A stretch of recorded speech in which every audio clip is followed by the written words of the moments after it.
Pernah gak sih kamu ngerasa disakiti orang lain atau menyakiti orang lain baik sengaja maupun tidak? Kira-kira apa ya penyebabnya? Teman-teman, ada satu fenomena yang menarik yang belum lama ini menggelitiku untuk kita bahas di menganalisa kali ini. When hurt people, orang yang disakiti cenderung akan menyakiti orang lain. Kira-kira apa ya dinamika psikologis dibalik ketika seseorang disakiti atau menjadi korban, kemudian dia akan menjadi pelaku di kemudian hari? Ada sebuah penelitian dilakukan oleh Profesor Manuel Isner di University of Cambridge tentang ketika korban kemudian menjadi pelaku.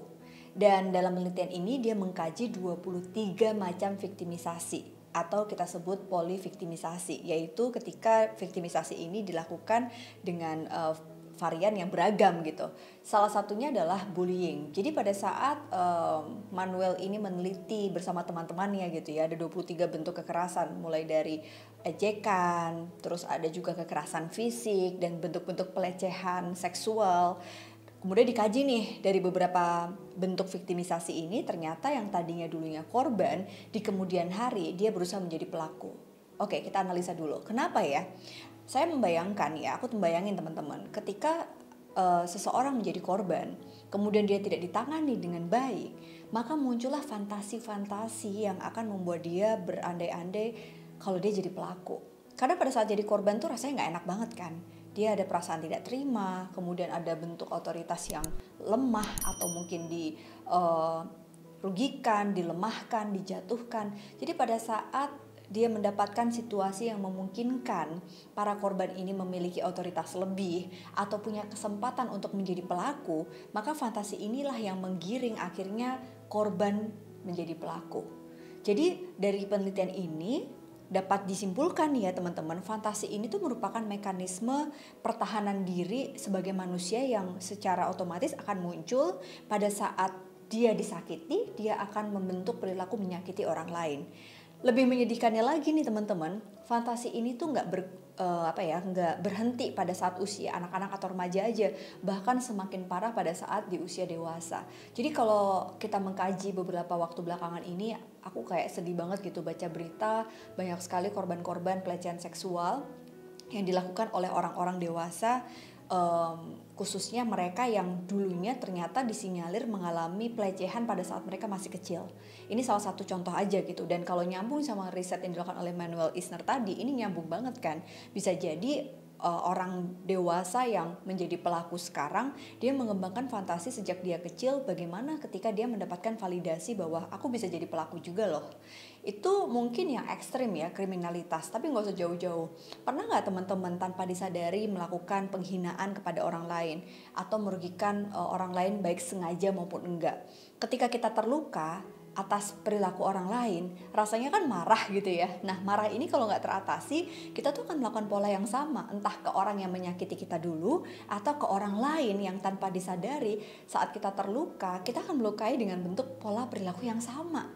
Jadi di sini tuh aku pengen meng-highlight pentingnya kesehatan mental kita adalah pada saat kita memiliki self-awareness teman-teman, kesadaran diri. Ketika kita melihat diri kita terluka, sadarilah dengan baik, karena bisa jadi kesadaran diri kita ini yang akan menjaga kita supaya kita tidak mengalami poliviktimisasi tadi, supaya nantinya kita tidak menjadi pelaku. Apa bedanya sih kita saat kita jadi korban, kita berusaha membela diri, defense gitu ya, kayak wah saya difitnah, kemudian kita melakukan pemfitnahan yang sama ke orang lain atau ke orang yang bersangkutan dengan cara yang mungkin lebih menyeramkan gitu. Atau mungkin kita pernah dilukai tanpa disengaja, kemudian kita marah dan marah itu tidak teratasi. Suatu ketika pada saat kita memiliki panggung atau kesempatan untuk entah menyindir atau nyinyir atau mungkin melakukan penyerangan kembali, kita melakukan hal yang serupa seperti yang orang lain itu dulu lakukan sama kita. Tapi kita gak sadar gitu, kita membela diri, membenarkan atas perilaku yang kita alami sebagai sebuah alasan untuk kita menyakiti atau menyerang orang lain. Nah, kalau dikaitkan dengan teori behavior di psikologi, ini kita bisa melihat sebagai bentuk pertahanan diri pada saat orang melakukan agresivitas. Jadi respon orang itu berbeda ketika dia disakiti. Ada yang secara asertif menyampaikan apa yang membuat dia tidak nyaman, ada yang secara pasif membuat dia diam dan gak ngelakuin apa-apa, ada yang pasif agresif, ini lagi ngetren zaman medsos sekarang, jadi di depannya baik-baik aja, di belakangnya pedes banget, menyerang gitu ya, bahkan pakai fake account dan lain sebagainya. Tapi ada juga yang secara frontal agresif menyerang orang yang bersangkutan karena dia terluka dan disakiti. Nah, agresivitas ini dalam psikologi itu bisa macam-macam bentuknya, berupa fisik, jadi agresivitas secara fisik kekerasannya, dan ada juga yang kekerasan secara verbal atau non fisik, secara lisan, tertulis. Ini kalau aku melihat fenomena agresivitas kayaknya sekarang menjadi meningkat ya. Apalagi di zaman Internet of Things gitu. Seolah kita itu tidak perlu bertanggung jawab 100% atas apa yang kita sampaikan di media sosial. Dan penyerangan ini motifnya macam-macam. Belum tentu mereka yang terluka kemudian melakukan kejahatan serupa kepada orang yang melukai mereka. Bisa jadi melukai orang lain atau nggak sadar gitu ketika melukai orang lain itu adalah bentuk ketika dia terluka dulu. Nah, kalau dikaitin sama when hurt people, ini kayak menarik ya. Agresivitas itu bentuknya beragam, fisik dan non fisik. Jadi kalau kita lihat nih contohnya, orang-orang yang terluka itu bisa jadi tadi karena pengalaman trauma. Dan ternyata nggak cuma itu nih teman-teman. Ada sebuah literatur yang mengatakan ketika emosi negatif ini terendap menjadi sekumpulan pengalaman-pengalaman yang tidak menyenangkan, gampangnya ketika seseorang dia dibully terus dengan pengalaman-pengalaman yang tidak menyenangkan, bayangin emosinya kan pasti menjadi negatif gitu ya, perasaan-perasaannya itu menjadi negatif karena dia dibully mulu, dan akhirnya itu kayak meledak suatu ketika dan dia nggak sadar, kemudian dia menyakiti orang lain.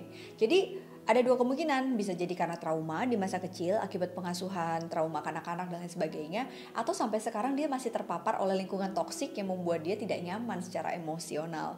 Nah, kesimpulannya, kalau belakangan ini kita nggak sadar dan akhirnya gara-gara episode ini teman-teman jadi kayak, oh ya kenapa ya gue nyinyir mulu ketika melihat postingan si A, atau kenapa ya aku tuh kayak jadi nggak nyaman ketika ngelihat orang ini di depanku, kemudian aku ingin menyakitinya. Refleksinya adalah apakah kita pernah disakiti sebelumnya oleh orang itu, atau kita pernah disakiti oleh orang lain dengan bentuk perilaku yang berbeda sehingga kita menyakiti mereka atau merasa disakiti. Ini kembali lagi, awareness kita perlu kita asah dengan cara bertanya dan berdialog dengan diri kita sendiri teman-teman. Karena kalau kita nggak sadar, bahaya banget. Misalnya nih ya, di rumah tuh lagi ada masalah nih, baik di keluarga, kita tersakiti oleh interaksi mungkin orang tua kita atau interaksi dengan pasangan kita, dibawa ke kantor. Nah, hurt people kan masuk ke kantor. Terus kok kita jadi kayak emosional, kita kok jadi kayak menggebu-gebu, kita jadi emosinya meluap-luap dan menyakiti rekan kerja kita di kantor. Jadi interaksi inilah akan menjadi rantai yang gak keputus, karena pada saat kita gak sadar kita disakiti, kita akan menyakiti orang lain kalau kita tidak memiliki kesadaran diri yang cukup baik. Nah, ngomongin soal rantai trauma atau trauma yang gak terputuskan nih ya, secara emosional, contoh orang tua yang dulu mendapatkan pola asuh yang penuh dengan kekerasan, abuse dari orang tuanya. Nah, ini kalau gak sadar, ternyata perilaku itu diadopsi dan ditiru, diberikan kepada anak dari orang tua yang baru tadi gitu. Jadi kalau kita melihat di sini, apa ya istilahnya tuh kayak jadi sebuah intergenerational trauma nih kalau di psikologi, bahwa ketika orang yang trauma dia akan menurunkan atau mewarisi trauma itu kepada turun-menurun di bawahnya kalau tidak ada yang memutus trauma tersebut. Makanya ketika kita menjadi orang tua nih teman-teman, perlu disadari bahwa apa yang menjadi trauma kita terhadap pengasuhan orang tua kita sebelumnya kita terima, kan kita nggak bisa ngerubah ya, kita nggak bisa tukar orang tua kita nggak bisa pilih dilahirkan dari orang tua yang seperti apa. Trauma ini menjadi sinyal yang baik bahwa nggak nyaman loh mendapatkan pengasuhan seperti itu. Jadi kalau kita punya kesadaran diri yang cukup tinggi atau awareness yang tadi aku sebutin, ini dapat menjaga kita dari intergenerational trauma dalam pengasuhan ke anak dan cucu kita nantinya gitu. Nah, makanya penting untuk kita mereview, merefleksi lagi bersama pasangan, kira-kira tuh trauma yang dibawa oleh pasangan kita apa ya saat kita menjadi orang tua dan mengasuh bersama anak-anak di rumah. Nah, pengalaman trauma yang nggak disadari ini bisa memunculkan berbagai pemicu atau trigger dalam interaksi manusia dengan manusia yang lain. Dan trauma ini yang hanya tahu ya dia dan maha kuasa gitu. Yang bisa menentukan ini kayak pengalaman traumatis atau enggak ya si pribadi itu sendiri. Contoh misalnya nih, aku punya trauma terhadap kejadian di masa lalu. Dan itu yang tahu hanya aku, teman-teman.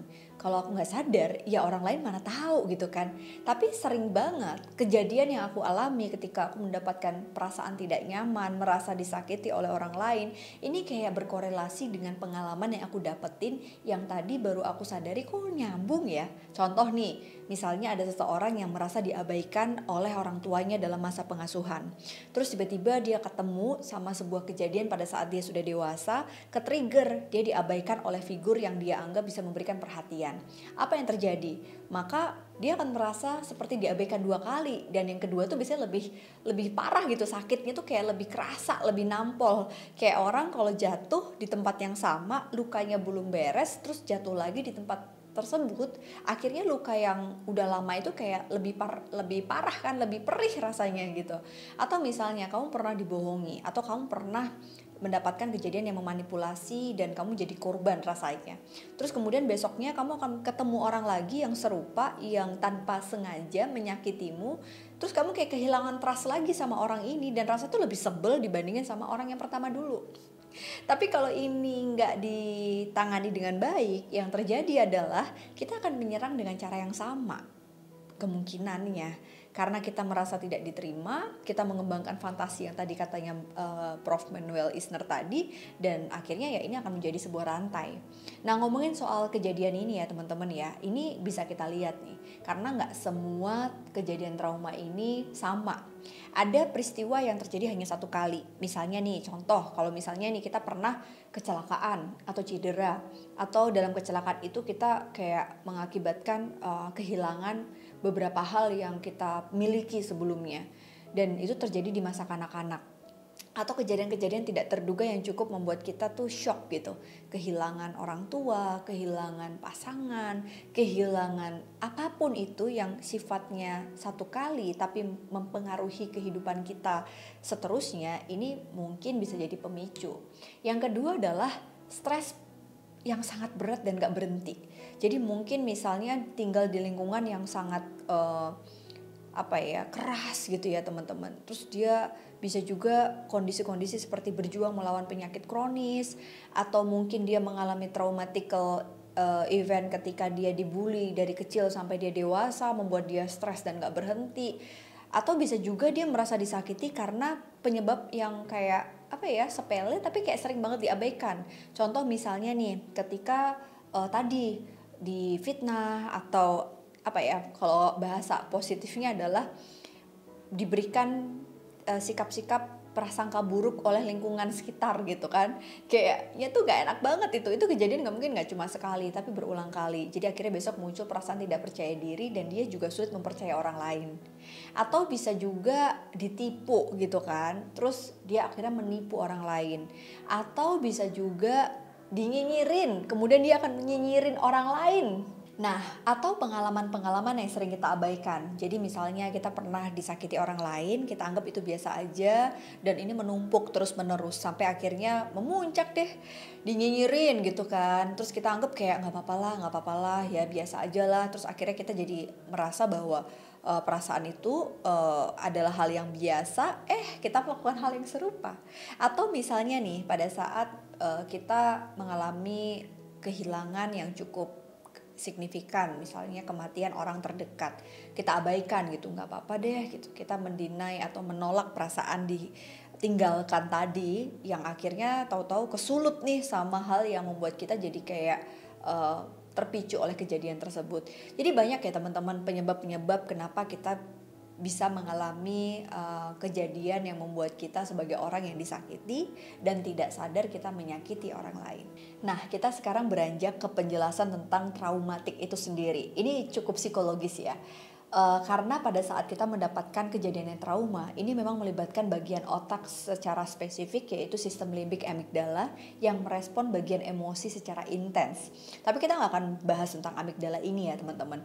Tapi aku akan menekankan tentang pengalaman traumatis itu tadi yang akhirnya memberikan sinyal-sinyal di dalam otak kita, dan reaksi ini memunculkan emosi negatif yang kalau nggak dihadapi dengan baik, dia akan menjadi behavior atau perilaku yang negatif juga. Dalam sebuah penelitian dilakukan oleh Liz and Gray di tahun 2002, ada istilah yang namanya emotional numbness. Jadi mati rasa secara emosi itu dialami oleh orang-orang yang mengalami post traumatic stress disorder atau PTSD. Nah, orang-orang yang PTSD ini cenderung kehilangan fungsi emosi mereka gitu. Jadi mengekspresikan emosi itu susah untuk mereka yang PTSD. Salah satunya adalah sense of empathy. Padahal kalau kita pikir-pikir, manusia itu kan nggak mungkin ya nggak punya empati, teman-teman. Empati ini kemampuan dia memahami emosi orang lain, kondisi orang lain dengan baik, sehingga dia tidak akan melakukan hal-hal yang membenarkan kejadian atau hal yang membuat dia tuh merasa berhak benar. Gampangnya gini nih ya, ketika orang mengalami PTSD, orang-orang ini tuh cenderung merasa terluka, dan dia butuh defense mekanisme atau pertahanan diri atau pembenaran atas sebuah kondisi yang membuat dia tuh merasa berhak menyakiti karena dia disakiti. Karena dia gak terima disakiti, dia akan menyakiti orang lain. Dan ini terjadi pada riset yang dilakukan oleh Liz and Gray tadi gitu. Ibaratnya ketika orang dalam kondisi PTSD ini, kalau tidak tertangani secara psikologis, dia gak sadar apa yang membuat dia terluka dan ini menjadi sebuah trauma berkepanjangan. Afirmasi yang sering muncul adalah, saya berhak menyakiti mereka yang menyakiti saya. Jadi nyambung dengan when hurt people, hurt people. Orang yang disakiti akan menyakiti orang lain kalau dia kehilangan sense of empathy tadi. Nah, jadi apa sih refleksi dari episode kali ini? Bukankah kehidupan kita isinya adalah menyakiti dan disakiti? Merasa paling hebat ketika sudah menyakiti orang lain, atau merasa lebih hebat daripada kondisi ketika dia disakiti? Korelasi yang cukup make sense ya teman-teman. Dan interaksi kita sebagai manusia tidak jauh dari kondisi-kondisi itu. Tapi bahayanya kalau terjadi unfinished business atau urusan-urusan yang belum selesai dalam hidup kita dan terlalu banyak, kita akan semakin menyakiti orang lain, sadar dan tidak. Makanya teman-teman, kalau memang kamu sadar setelah nonton episode ini pernah disakiti oleh orang yang penting atau tidak penting dalam hidupmu, sadarilah dan selesaikanlah dengan cara yang baik.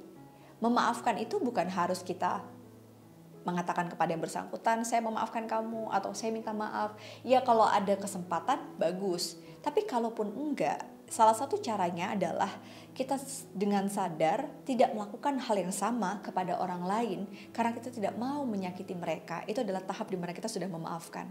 Kita menganggap bahwa rantai emosi negatif yang muncul atau perasaan negatif yang muncul akibat disakiti berhenti di saya saja, saya tidak melakukan hal yang sama dengan orang yang menyakiti saya.